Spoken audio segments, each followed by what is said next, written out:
ডিমের অনেক রেসিপি তো খেয়েছেন, এই রেসিপিটা একদিন ট্রাই করে দেখবেন।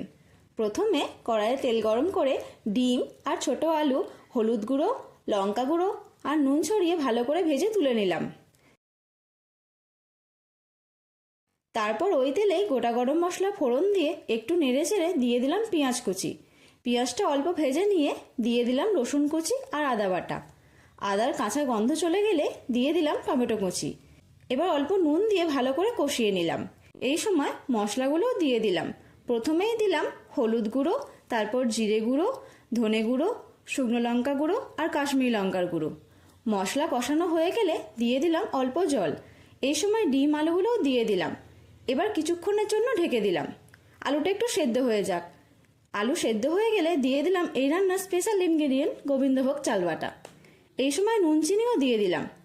এবার পরিমাণ মতো জল দিয়ে ফুটতে দিতে হবে। 2 থেকে 3 মিনিট ফুটিয়ে গরম মশলা গুঁড়ো আর ধনে পাতা কুচি ছড়িয়ে পরিবেশন করলাম গোবিন্দভোগ চাল দিয়ে ডিমের কারি।